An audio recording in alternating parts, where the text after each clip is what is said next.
Hello, my friends. I'm Reverend Lisa Talbot. I serve the community of Homer, Alaska as a United Methodist pastor, and this is Raven Fed, a channel where we explore spiritual practices to help us through tough times. Today, what's on my mind is lament. Lament is an expression of pain. It's an expression of doubt and despair. And we see this throughout the scriptures. In the Hebrew Bible, we see the book of Lamentations. In the Psalter, we see psalms of lament scattered throughout. These times of lament, or these words of lament, are acknowledgments of the reality of human suffering and the pain that we feel when it seems like God does not hear our cries. We can practice lament, and sometimes we need to practice lament. Sometimes we need to be able to speak about the pain that we're feeling, about the injustice in the world, about the neglect that we see of the beloved community around us. Sometimes we need to lean hard into those difficult feelings and have a time of lament. So to practice lament, we have to be able to acknowledge honestly what we are feeling. And that is very vulnerable. We're so used to sugarcoating our feelings or only talking about our good feelings. Somebody asks us how we're doing and our automatic response is, I'm fine, even if we're not. And so lament requires vulnerability. And I think it also requires vocabulary. We need to be able to name those things that we're feeling. And we don't always have great names for our darker feelings, but we could use words like doubt, despair, fear, fright, anxiety, desperation, hopelessness, helplessness. All of those things might be things that you're feeling in the midst of this pandemic. And you might be feeling like God is very, very far away. That is what the practice of lament does for us. It helps us name our feelings and feel our feelings. It is truth-telling to ourselves and to God at the deepest and most vulnerable level. So how do we practice lament? What are ways that we can sink into those feelings and feel our feelings rather than bottling them up or stuffing them down? I'd say one way that we can practice lament is to set aside time to feel all the feels that you're feeling. So find a time. If you have got kids and spouse and some craziness going on at home right now, you need to find a place of privacy, a place of quiet, where you can just sit down or lay down for a few minutes and just feel the feelings. Let them wash over you. Don't block them up. Don't ignore them. Don't deny them. Just feel them. It's kind of like stepping in front of a tsunami. What if you start to feel your feelings and they overwhelm you or they just won't stop? Well, we know that's not the way feelings work. We know that when we're feeling joy, joy doesn't last forever. We know when we're feeling fear, fear doesn't last forever either. We know when we're angry, it passes. We know when we're happy, it passes too. Our emotions come and go. And so it is safe to feel your feelings. If you struggle with a mental illness, if you struggle with depression or anxiety, you choose what's best for you.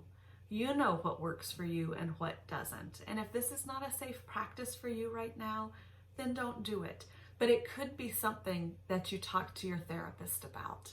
This is a great time to keep up therapy practices. This is a great time to stay on your meds. This is a good time to really take care of your mental health. And so I only want you to choose practices that are safe for you. But in this first practice, if you choose to do it, I encourage you to set a timer. Set it for 10 minutes, set it for 15 minutes, and find a quiet place where you can sit down and just let the emotions wash over and through you. The anxiety, the frustration, the anger, the despair, the what ifs, all of those things that are teeming in your brain, and just sink into it and feel the feels, because you know that your timer will go off and you know that you will stand up and get back to life. But in order to process our emotions, we need to actually feel them. And this gives us some time and space to do that. If you choose to do this, if you choose to set a timer and sit down or lay down and feel all the feelings and just let them happen, I recommend that you end this practice with some exercise and a big glass of water, because our emotions have physical impacts on our body as well. And exercise can help us process. Drinking lots of water can help us flush out those chemical remains of our emotions. So one practice is to set a timer, feel the feels, and when the timer goes off, get up and do your exercise, move your body, drink a big glass of water, and then move on with your day. A second practice of lament is to write it out. Get a piece of paper out and write down all the fears, all the worries, all the frustrations, all the anger, all the despair, all of the things that you're worried about. Write them down, get them out. It does not have to be pretty. Complete sentences are not required. It doesn't need your best handwriting. In fact, a great big black Sharpie is great to use, because that just is such a good visual symbol of sort of those storm clouds within. And just write it all out. You might want to set a timer for this too, or you might just write until you're done. And when you are done, take that piece of paper and tear it up. Tear it into a million pieces and throw it away. Or it's still kind of chilly in Alaska. A lot of us still have our fireplaces and wood stoves going. Throw that piece of paper in the fire and consign it to the flames. Get it out of your head, out of your body, and let it go up in smoke. Of course, only use fire if it's safe. But the point is to get it out. Get it out of your head, get it out of your heart, get it out of your soul, and get rid of it. Write it down, tear it up, throw it away.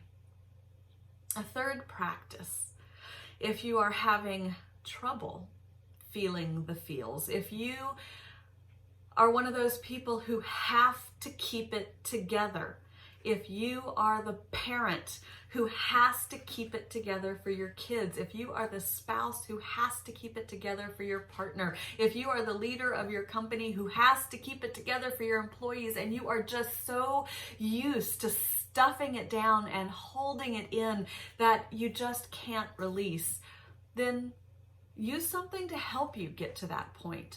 Watch a movie that you know is going to make you cry. And we all have those movies that make us tear up.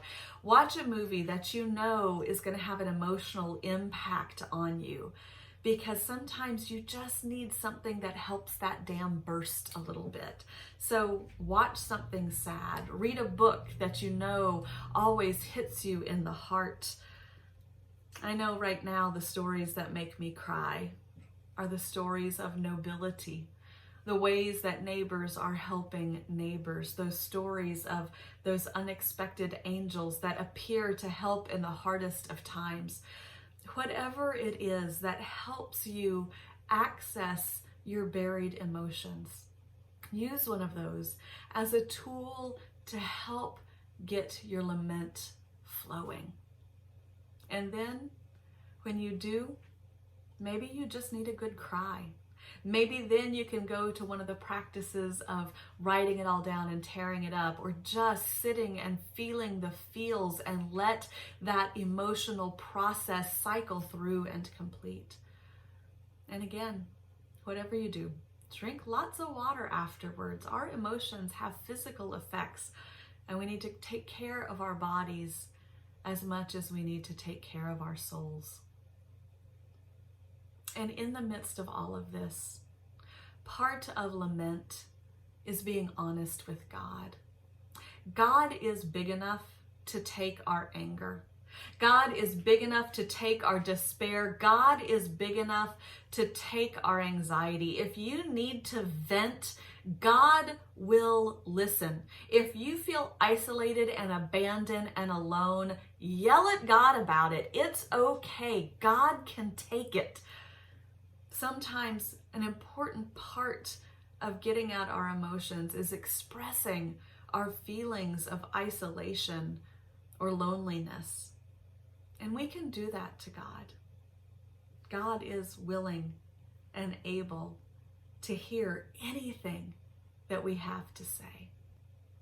Sometimes we just need to lay me down to bleed a while, then up to fight again. We just need to let ourselves feel the feelings and then get up to face life anew, refreshed, because we have lamented, because we have opened our hearts to God, because we have named the despair and injustice and disappointment and agony of the world around us.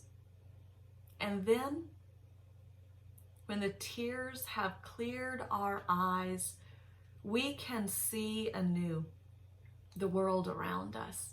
We can look for those blessings that God works even in the midst of tragedy. We can see those angels that are appearing and helping people out. We can see those ravens that are feeding us and nourishing us even in our times of doubt and isolation. I invite you to take just a moment to get comfortable, to close your eyes, and hear these words from a psalm of lament, Psalm 130.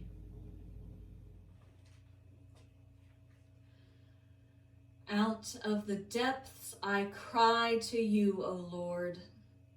Lord, hear my voice. Let your ears be attentive to the voice of my supplications. If you, O Lord, should mark iniquities, Lord, who could stand? But there is forgiveness with you, so that you may be revered. I wait for the Lord. My soul waits, and in his word I hope. My soul waits for the Lord, more than those who watch for the morning, more than those who watch for the morning.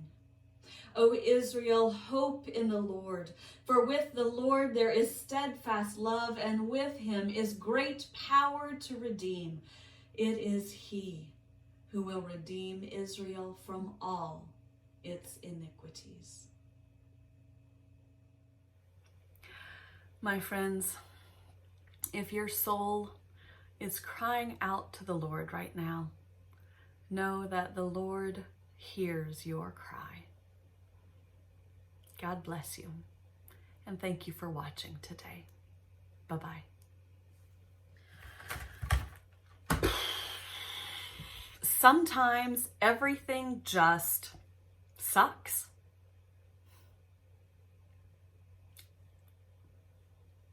It just does.